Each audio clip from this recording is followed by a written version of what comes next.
If I asked you to define the beer style of stout, do you think you could do it? Besides a black color and an emphasis on strong malt flavors, the style varies wildly in terms of alcohol content, additional flavors, and sometimes even basic things like mouthfeel and carbonation levels. Indeed, in his great book Tasting Beer, Randy Mosher writes, "Studying the history of stouts is like staring into the multi-dimensional universe of theoretical cosmology, with multiple shifting parallel worlds constantly warping and shifting with the flow of time. The more you try to pin it down, the more it wriggles free and becomes something unexpectedly different." Beautiful words. Such a quote inspires a beer nerd like me to try to pin down what a stout is. So today I'm going to do my best to try to find the general origins of the style and show how it has transformed itself over the centuries. Hey, this is Ryan with Beer by the Numbers, and today I'll be diving into the history of the stout to discover what makes the style tick and how in the world it became so varied today. So pour yourself a black, bold, and beautiful brew, and let's get started. The word stout originally referred to a strong black beer. According to a letter published in A History of Brewing by H.S. Curran, the earliest recorded use of the word stout in describing beer was in 1677. "We will drink your health, both in stout and best wine." So when we talk about the history of stouts, we really need to look at the combined history of porters and stouts, as both names were English slang terms for strong, dark, malty ales. While many believe the story that Ralph Hardwood of Bell Brewery in Shoreditch created the porter by blending 3 beers together, such simple stories haven't held up well as historians and researchers continue to look into the origins of the style. The story of the stout really begins with the Industrial Revolution in Britain. Farmers began moving into towns and cities from the countryside in droves.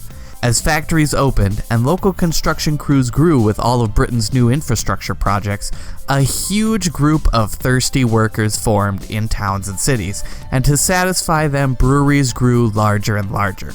In order to meet these huge demands without surrendering all of their profits to heavy beer taxes, London brewers turned to cheap brown malts from Hertfordshire and made a variety of brown ales of varying strengths. Those thirsty country workers were used to pale, hoppier beers in their local towns and villages, and London brewers quickly added the untaxed ingredient hops to their ales. But there was still one more step before brown ale could make the leap to stout. At this time, the invention of critical brewing tools, including the thermometer and hydrometer, drastically changed the way brewmasters determined their malt bills. With the hydrometer, brewmasters at the time discovered that their inexpensive base brown malt was mediocre at best in terms of sugar yield, so they began adding slightly higher priced pale malt to their grist and experimenting with things like adding caramelized sugars to their beer to keep the brown color their customers expected. After realizing they were losing business, the manufacturers of those cheap brown malts used new malting technologies to produce a deep chocolate, almost black malt, which had a much better sugar yield than their previous brown malts they made.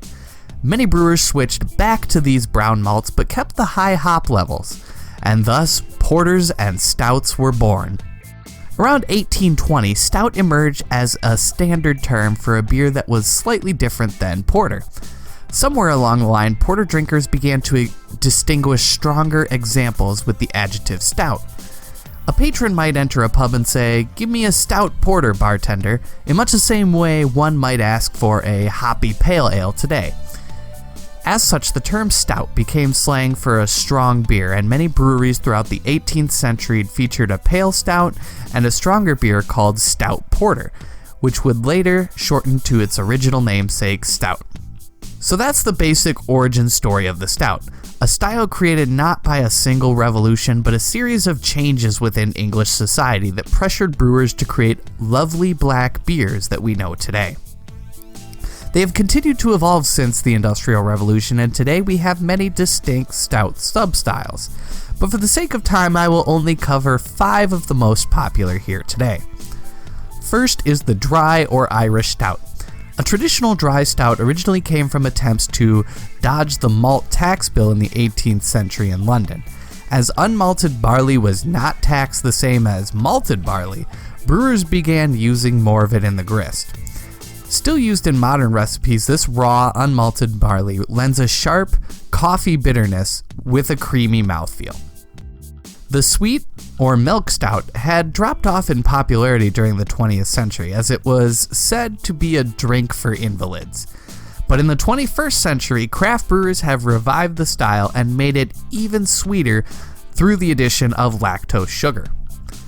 The Oatmeal Stout was another 20th century development, and it included the addition of malted oats to the stout malt bills, lending a soft, creamy mouthfeel and a distinct nutty flavor.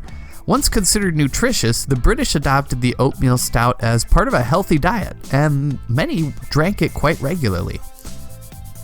Originally, the foreign or extra stout was a strong stout that was considered a luxury item. Once copious amounts of extra stout were exported to British territories at high rates, it garnered the name foreign stout. Finally, we have the Imperial Stout. While stronger than extra stout, the term imperial came about in the 18th century due to this beer style's popularity with the Russian monarchy. Before I go, a cool fun fact about stouts. Not long ago in Ireland, pregnant women were recommended to drink a glass of Guinness every day to strengthen themselves and their babies. Little known fact, the polysaccharides in barley can help stimulate prolactin. While the brewery has gone on record denying any health claims, a study by the University of Wisconsin showed that Guinness might help reduce the risk of heart attacks and blood clots because it contains some types of antioxidants that are found in red wine.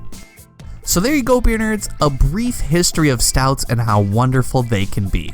So the next time you need a quality beer, grab a stout and know the Industrial Revolution brought us much more than cheap consumer goods.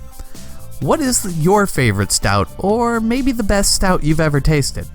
Or would you rather be drinking something else entirely? Let me know in the comments section below.